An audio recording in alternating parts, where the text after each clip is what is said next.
Time में exam होता है, आप एक्चुअली उसी टाइम में देने की कोशिश कीजिए। कभी भी नहीं, ये नहीं कि रात में सो करके बैठे हुए हैं, सोए हुए हैं तो एग्जाम दे लें। अब 50 से 55 मिनट सफिशिएंट होता है 100 क्वेश्चन को कर लेने के लिए। लेकिन अगर आप उसी निराशा को अपने हाथ में लेकर के आप बैठ गए और 10 दिन तक उसी के बारे में सोचते रहे, तो आपका वो 10 डेज का टाइम तो खत्म हो गया। हेलो दोस्तों, स्वागत है आपका मेरे यूट्यूब चैनल में। तो आज का वीडियो बड़ा ही स्पेशल होने वाला है क्योंकि अभी एसएससी सीजीएल 2020 यानी कि 2020 का रिजल्ट आ चुका है और हमारे साथ सर जुड़ चुके हैं जो कि इनको पोस्ट मिली हुई है डिविजनल अकाउंटेंट का पोस्ट। तो सर सबसे पहले अपना परिचय देंगे और सर अपने स्कूलिंग के बारे में बताएंगे कि आपकी स्कूलिंग कहाँ से हुई थी। हेलो नमस्कार, मैं अमित कुमार। मेरा सीजीएल डिविजनल अकाउंटेंट सीजीएल 2020 में डिविजनल अकाउंटेंट के पोस्ट पे सिलेक्शन हुआ है। मेरी स्कूलिंग तो चकाई से हुआ, 10th तक तो हाई स्कूल मैंने चकाई से ही किया। उसके बाद मैंने 12th बोकारो से किया, फिर ग्रेजुएशन पटना से। उसके बाद फिलहाल मैं अभी देवघर में रहता हूँ। तो सर सबसे पहले आप बताइए कि आपने बताया कि आपने पढ़ाई जो कि हाई स्कूल से की, जो कि हिंदी मीडियम का था और सीजीएल जो होता है इसमें इंग्लिश का बड़ा रोल रहता है। तो अचानक से कहाँ से ख़्याल आया कि हमको सीजीएल ही करना है? क्योंकि हिंदी बैकग्राउंड रहने के बाद इंग्लिश में डायरेक्ट आना बड़ा मुश्किल होता है। ये देखिए, ये ऐसा कुछ है नहीं। हिंदी मीडियम वाले स्टूडेंट भी बहुत सारे सक्सेस हो रहे हैं। डिपेंड करता है कि आपने किस तरह से तैयारी किया है और किस तरह से आप उसके प्रति लगनशील हैं। है ना? तैयारी बस स्टार्टिंग जब मैंने किया था तो इंग्लिश में मेरे मार्क्स 2-3 मार्क्स आउट ऑफ 50 आते थे। उसमें 50 मार्क्स का एग्जाम हुआ करता था इंग्लिश का प्री में। 50 क्वेश्चन होते थे तो उसमें 4 या 5 मार्क्स ऑलमोस्ट आया करते थे। तो फिर धीरे धीरे इस चीज़ का इम्प्रूवमेंट किया, स्टार्टिंग किया, ग्रामर वोकैब ये सब पे, कंप्रिहेंशन सेक्शन पे कमांड करना शुरू किया। तो अब ठीक है, अब बस चल रहा है। तो आपने जो पढ़ाई स्टार्ट की सीजीएल की, एसएससी सीजीएल की, तो कब से? ग्रेजुएशन होने के बाद या उसके पहले से स्टार्ट की? ग्रेजुएशन होने के बाद से ही। ग्रेजुएशन होने के पहले तक तो बहुत ज़्यादा सीजीएल के बारे में पता भी नहीं था। बस पता था कि कोई गवर्नमेंट जॉब लेनी है। उसके ग्रेजुएशन होने के बाद मैंने फिर देखा कि नहीं, सीजीएल एक है पोस्ट जहाँ से कि कोई एक ऑफिसर आप बन सकते हो। तो मैंने फिर सीजीएल के लिए ट्राई किया और फिर फाइनली सिलेक्शन हुआ 2020 में। तो सर आप बताइए आपके ग्रेजुएशन होने के बाद से लेके सिलेक्शन तक का जो सफ़र रहा कि आपने कितने अटेम्प्ट लिए और ये आपका कौन-सा अटेम्प्ट था और आपने अच्छी तरह से सफलता प्राप्त की? सीजीएल मैंने 2018 में फर्स्ट अटेम्प्ट दिया था। 2018 देने के 2018 में भी मैं मतलब प्री मेंस और डिस्क्रिप्टिव क्वालिफाई किया था, बट फाइनल मेरिट लिस्ट में नाम नहीं आया था। 19 में भी नहीं आया।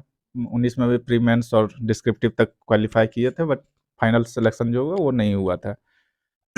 फाइनली जाकर के 2020 में सिलेक्शन हुआ डिविजनल अकाउंटेंट के पोस्ट पे। तो आपने तैयारी जो की तो वो ऑफ़लाइन की, कहीं कोचिंग सेंटर जॉइन किया या ऑनलाइन कोर्सेज़ जो कि अभी आधुनिक युग में सारे स्टूडेंट ऑनलाइन कोर्स लेते हैं। तो आपने किस तरह से तैयारी की? बस ऑनलाइन से ही, यूट्यूब से देख करके अपने शर्मा का मैथ्स बहुत हद तक पसंद आता था। फिर कुछ वोकैब का तो खुद से बहुत सारे बुक्स हैं वोकैब्स का मार्केट में अवेलेबल। वोकैब्स का आप वहाँ से प्रीवियस ईयर्स का कर सकते हैं। उसके बाद बात रह गया कॉम्प्रिहेंशन के लिए, तो उसके लिए तो आपको रीडिंग एबिलिटी डेवलप करना ही पड़ेगा। उसके अलावा तो कोई और ऑप्शन है नहीं। तो सर आपका स्ट्रॉन्ग पॉइंट क्या था? सबका रहता है कि मैथ, इंग्लिश, तो आपका स्ट्रॉन्ग पॉइंट क्या था जिसके कारण आप सक्सेस हुए? स्ट्रॉन्ग पॉइंट तो हम लोग का बिहार से होने के नाते मैथ्स का ही ठीक ठाक रहता है। हम लोग इंग्लिश में तो बस था कि तैयारी करनी है तो कर रहे थे, और किसी तरह करके सफलता मिल गई तो ठीक है। बट स्ट्रॉन्ग पॉइंट हमेशा से मैथ्स ही रहा है। मैथ्स के दम पे ही हम एसएससी के बारे में जब सोचे थे पहली बार, तो पहले यही बताया गया मुझे कि एसएससी में के लिए मैथ्स चाहिए, और मैथ्स के बाद नाम आने पर हम एसएससी का सिलेक्शन कर लिए। हाँ ठीक है, मैथ्स है तो फिर उसमें किसी तरह न किसी तरह कर ही लेंगे, चाहे जो हो जाए। तो आपका जो पोस्ट है सर, जो पोस्ट आपको मिला हुआ, उसमें क्या काम होता है? और आपने जब एग्ज़ाम का फॉर्म भरने गए, तो किस तरह का पोस्ट प्रेफ़रेंस चुने कि हमको इसी पोस्ट पे लेना है? या फिर क्या प्रतिक्रिया रही उस समय के बारे में? तो कुछ ज़रा डिटेल में बताइए। पोस्ट प्रेफरेंस के फॉर्म में भरने के टाइम में ये सोच करके भी डाला गया, क्योंकि इस पे थोड़ा सा मतलब बजट का फाइनेंशियल एडवाइजर के तौर तरफ से रन अप होता है।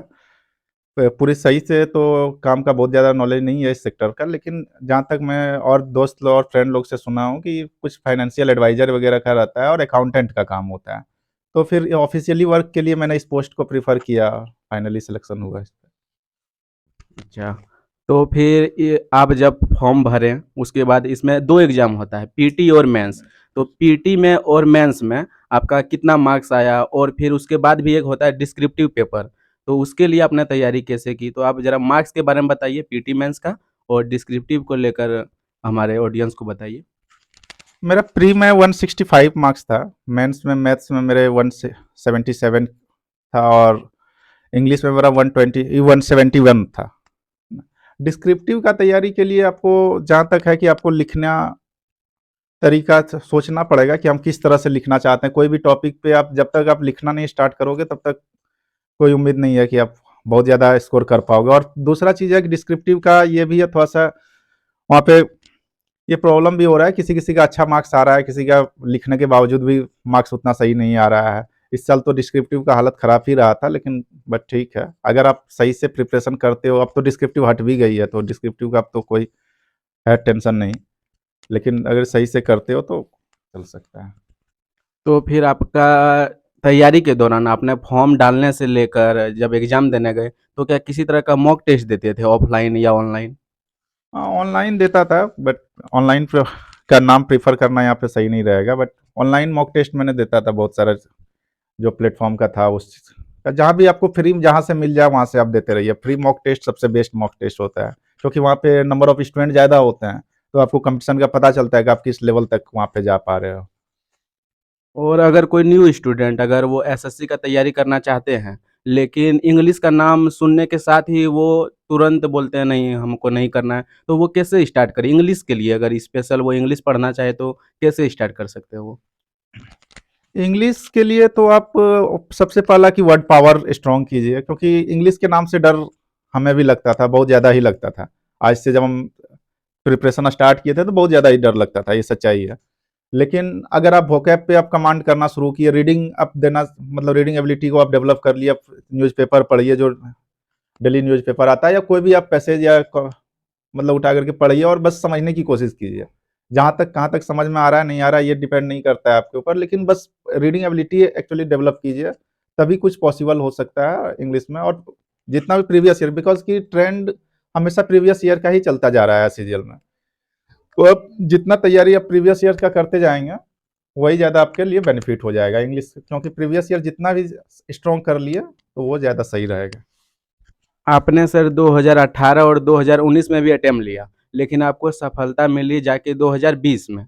तो उधर क्या गलतियाँ रह गई थी जिसके कारण आपका नहीं हो सका? आने वाले जो स्टूडेंट है वो गलती नहीं करे तो आपकी क्या गलती रह गई थी?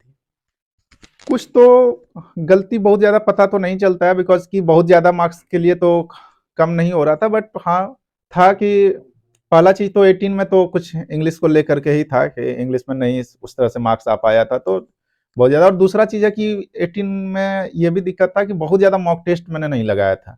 ना, मॉक टेस्ट का इसमें बहुत ज़्यादा रोल प्ले करता है, क्योंकि वहाँ पे टाइम का आपके पास कमी हो जाएगा, अगर आप सही से नहीं मॉक टेस्ट लगा करके गए हो तो। और दूसरा चीज़ है कि आप जहाँ तक पॉसिबल हो मॉक टेस्ट को आप सिस्टम में लगाने की कोशिश कीजिए, उससे ज़्यादा बहुत ज़्यादा बेनिफिट होता है।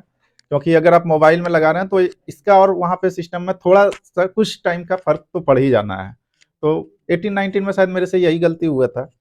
उसके अलावा तो बहुत ज़्यादा गलती सॉर्ट आउट नहीं कर पाया, और प्लस ये भी था कि तैयारी उतना सही से नहीं हो पाया था, जिसके कारण कि नहीं हो पाया, फाइनली 20 में हुआ। तो अगर न्यू स्टूडेंट अगर वो स्टार्टिंग करना चाहते हैं, इंग्लिश का तो आपने बड़ा अच्छा से बता दिया। अगर स्टार्टिंग करना चाहते हैं तो वो कैसे शुरू करेंगे? मैथ का अलग से पढ़ेंगे, फिर रीजनिंग का अलग से, या एक साथ ही मतलब वो सारा सब्जेक्ट पढ़ेंगे किसी भी टीचर से? ऐसा होता है कि बहुत से स्टूडेंट होते हैं क्या 6 महीना सिर्फ मैथ पढ़ लिए, 6 महीना रीजनिंग, तो वो कैसे स्टार्ट कर सकते हैं? देखिए, ये अलग-अलग पढ़ने का ट्रेंड हमको बहुत ख़ास समझ में आता नहीं है, बिकॉज़ कि उस तरह का लेवल अब एसएससी पूछ नहीं रही है। जहाँ तक आप पिछला कुछ टाइम का पेपर उठा करके देखिएगा, तो लेवल उस तरह का है नहीं कि आपको अलग से बहुत मेहनत करने की ज़रूरत है। लेकिन हाँ, प्रीवियस ईयर का ट्रेंड आपको समझना पड़ेगा, और आप चाहें तो दोनों आराम से स्टार्ट कर सकते हैं, क्योंकि अब अलग-अलग 6 महीना उसके लिए टाइम दिया जाए, इंग्लिश के लिए 6 महीना, हिंदी के लिए टाइम, मतलब सॉरी मैथ्स के लिए टाइम दिया जाए, तो फिर ये फिर वहाँ पे आपका टाइम वेस्टेज है और इसके अलावा कुछ खास होता नहीं है, क्योंकि अब जहाँ तक हो कि इंग्लिश का भी अब प्रीवियस ईयर का उठाइए, वोकैब को करना शुरू कीजिए, जो भी होते हैं वन वर्ड्स हो गए, इडियम हो गया, या फिर मतलब एंटोसाइनो का हो गया वर्ड्स, ये आप करना शुरू कीजिए। और मैथ्स का भी प्रीवियस ईयर का 15 या 16 से उठा करके अभी तक करंट का जहाँ तक हो सके उसको आप बना डालिए, इससे हो जाएगा, ये सफिशियंट है। तो आदमी अक्सर 2-3 साल मेहनत करता है और उसका डिसीजन होता है एग्जाम हॉल में 1.5 से 2 घंटे में। तो उस समय का माइंडसेट जो होता है बहुत मायने रखता है। तो आप किस तरह की मेंटालिटी लेके जाते थे कि पहले मैथ अटेम्प्ट करना है, रीजनिंग अटेम्प्ट करना है, तो पहले अटेम्प्ट आप क्या करते थे? देखिए, मैं तो जो आते जाता था वो करता जाता था। ये अपना-अपना स्टूडेंट का होता है कि आप चाहें तो पहले किसी का होता है कि मैथ्स का ही टाइम बचा करके शुरू में कर लें, ऐसा कोई है नहीं। आप पहला चीज़ है कि आप जिस टाइम में एग्ज़ाम होता है, आप एक्चुअली उसी टाइम में देने की कोशिश कीजिए। कभी भी नहीं, ये नहीं कि रात में सो करके बैठे हुए हैं, सोए हुए हैं तो एग्ज़ाम दे लें, वो फिर बहुत ज़्यादा इस चीज़ का फ़र्क पड़ जाता है एग्ज़ाम हॉल में। आप बैठ करके एक प्रॉपर सिटिंग वे में आप बैठ करके और सही से आप एग्ज़ाम दीजिए, मतलब यहाँ भी टेस्ट दिए तो उस एग्ज़ाम के माहौल से तो बहुत फ़र्क पड़ता नहीं है। आप किसी को भी लीजिए, आपको उतना ही टाइम लगना है। अब 50 से 55 मिनट सफिशिएंट होता है 100 क्वेश्चन को कर लेने के लिए, अगर आपको आती है तो अप्रोच। अदरवाइज़ तो फिर आप 2 घंटा भी दे दिया जाए तो पॉसिबल नहीं है। तो मैथ्स की तैयारी के लिए आप क्या रणनीति अपनाते थे? बहुत से टीचर हैं जो कि शॉर्टकट, ट्रिक इस तरह के यूट्यूब चैनल पे है। तो आप अपने से क्या स्क्वायर, क्यूब इस तरह की क्या-क्या मतलब आप तैयारी करके रखे थे? देखिए, ट्रिक्स तो बहुत ज़्यादा काम आती नहीं है, सच्चाई अगर पूछना जाए तो, क्योंकि ट्रिक्स एक समय के बाद आप भूलते भी जाओगे, क्योंकि अगर आपके पास कॉन्सेप्ट है तो आप ट्रिक खुद से खुद बना लोगे और बहुत स्पीडली आपका हो भी जाएगा। और जहाँ तक स्क्वायर और टेबल, एटलीस्ट टेबल आप 25 या 30 तक करके जरूर रखिए, और स्क्वायर तो एटलीस्ट 50 तक। उसके बाद बहुत स्क्वायर वगैरह का होता है, कुछ सा आप ट्रिक्स लगा सकते हैं वहाँ पे, आप यूज कर सकते हैं, क्योंकि स्क्वायर वगैरह बहुत ज़्यादा आता है तो आप उस चीज़ को वहाँ पे तैयारी कर सकते हैं। और क्यूब एटलीस्ट 20 तक। उसके अलावा आप आगे जितना भी कर लें तो ज़्यादा प्रॉफिट है, क्योंकि आज तो जो एसएससी है वो तो कैलकुलेशन बेस्ड हो ही गई है। अभी आप सर जिस मुकाम पे हैं, वहाँ पहुँचने के लिए अभी करोड़ों स्टूडेंट का वो सपना है। तो आपको इसको लेकर आगे की क्या फ्यूचर प्लानिंग है कि आप यहीं पे रुक जाइएगा या फिर और आगे कुछ तैयारी करना है आपको और सक्सेस अचीव करना है? सक्सेस का तो कोई सीमा लिमिट होता नहीं है। सक्सेस तो आप जब तक आपको, मतलब कोई भी सक्सेस ये नहीं होता है। हाँ, एक गोल होता है कि ये लेने के बाद अब फिर नेक्स्ट गोल के बारे में आपका फिर टारगेट हो जाना चाहिए, क्योंकि जिस दिन टारगेट खत्म हो गया इंसान का उस दिन जिंदगी लास्ट हो जाती है। टारगेट हमेशा रहना ही चाहिए। आगे तो है ही, आगे फिर अब नेक्स्ट सिविल सर्विस का ही देखा जाएगा पीसीएस के लिए, क्योंकि उससे अब तो सीजीएल तो 821 में भी सिलेक्शन हुआ है, 3 मंथ्स तो निकला हुआ है उसका अभी डिस्क्रिप्टिव भी। बट अब देखा जाता है आगे का क्या रणनीति बनाया जाएगा। तो मॉक टेस्ट के अलावा क्या इसमें भूमिका रहती है? प्रीवियस ईयर का टेस्ट मारने से क्या इसमें ज़्यादा स्टूडेंट को सक्सेस मिलता है? बोला जाता है कि प्रीवियस ईयर एग्ज़ाम से पहले स्टूडेंट को लगा के ही जाना चाहिए। तो क्या प्रीवियस ईयर की भी बहुत ज़्यादा इसमें भूमिका रहती है? बहुत ज़्यादा प्रीवियस ईयर्स का आप जितना भी मतलब कर सकते हैं, उस जितना ज़्यादा से ज़्यादा प्रैक्टिस हो पाए आप उसके लिए जितना भी, बिकॉज़ कुछ क्वेश्चन तो ऐसा भी जो कि एज़ इट इज़ उठा करके पूछ दिया जाता है पहले से। लेकिन अभी भी है क्या कि प्रीवियस ईयर को तब बहुत ज़्यादा ट्रेंड चल ही रहा है। प्रीवियस ईयर वर्ड, मतलब इंग्लिश का ले लीजिए आप, मतलब मैथ्स का ले लीजिए, प्रीवियस ईयर का ही ट्रेंड चलते जा रहा है। तो आप उन स्टूडेंट को क्या कहना चाहेंगे जो पढ़ाई के दौरान कभी-कभी डिमोटिवेट हो जाते हैं और लगाव हटा लेते हैं? ऐसा आपके साथ भी हुआ होगा कि जब आपका पहला पीटी मेंस में थोड़ी-सी प्रॉब्लम के कारण नहीं हो पाई, तो आपने खुद को कैसे उस सिचुएशन से उभारा? देखिए, डीमोटिवेट होना तो इंसान का है ही। अगर आप डीमोटिवेट भी नहीं हो रहे हैं तो इसका मतलब है कि आप कुछ ने आपने कुछ किया नहीं। आप अगर जब कुछ मेहनत किए हैं और आपको सफलता नहीं मिला तो उससे तो निराशा होती है। लेकिन अगर आप उसी निराशा को अपने हाथ में लेकर के आप बैठ गए और 10 दिन तक उसी के बारे में सोचते रहे, तो आपका वो 10 डेज का टाइम तो खत्म हो गया, जो कि बहुत क्रूशियल टाइम था आपका। आप उस चीज़ को सबसे पहला कि आप टेक ऑफ करना पड़ता है कि नहीं, आप उस चीज़ को सबसे पहले आप कंप्लीट कीजिए। और निराशा जहाँ तक बात है कि निराशा तो आपका होना है, लेकिन अब उससे उबरना होगा, क्योंकि जब मेरा भी 18 या 19 में नहीं हुआ तो खुद जितना निराश थे उससे ज़्यादा तो रिश्तेदार निराश करते थे। ये सच्चाई है आज के डेट का। लेकिन आपको है कि आप लगे रहिएगा। अगर आप, हम भी उस दिन किसी की बात सुन करके कह दिए थे कि नहीं अब बस हो गया यहीं तक मेरा हल, तो फिर नहीं होता आज, लेकिन आज हुआ। आज फिर जो भी है आपको वही दुनिया है, वही दुनिया सलाम करेगी जो दुनिया कल तक ताना मारती थी। थोड़ा-सा सर अब बस अब मैं वीडियो को लंबा नहीं करना चाहूँगा, तो थोड़ा-सा आप बता दीजिए कि आप पढ़ाई का आपका शेड्यूल क्या था? आप किस तरह का टाइम मैनेजमेंट करके कंटिन्यू पढ़ाई करते थे? देखिए टाइम मैनेजमेंट तो मेरा सुबह के टाइम में जहाँ तक हो गया कि वोकैब वगैरह को मतलब जो भी वोकैब हो गया, जीके हो गया, जो भी उस चीज़ को ही लर्न करने में ही टाइम निकलता था। उसके बाद अब फिर लाइब्रेरी से कंप्लीट होने के बाद वहाँ पे जो भी हो गया बीच में आप सेट मार लीजिए, प्रैक्टिस सेट एक एक एटलीस्ट आप 1 प्रैक्टिस सेट डेली का रखिए कि डेली कोशिश कीजिए कि 1 ज़रूर ही हो जाए, नहीं तो अल्टरनेट डेज़ पे तो ज़रूर हो जाना चाहिए मेरे अकॉर्डिंग। उसके बाद है कि इवनिंग के टाइम आप घर में आए तो जो भी सुबह से शाम तक आप पढ़ लिए, उस चीज़ को एक बार आप रिवाइज़ कर लीजिए, जो कि बहुत ज़्यादा फ़ायदा करता है आगे चल कर के। तो दोस्तों ये ख़ास बातचीत थी हमारी मिस्टर अमित कुमार से।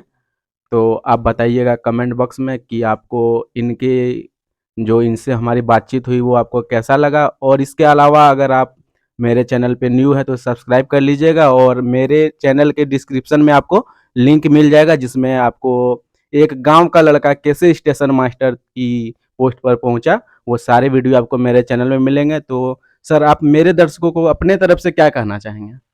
बस चैनल को ऐसे ही सपोर्ट कीजिए और आगे बढ़ाइए, लाइक और सब्सक्राइब कीजिए। धन्यवाद। तो थैंक यू दोस्तों, मिलते हैं हम लोग बहुत ही जल्द।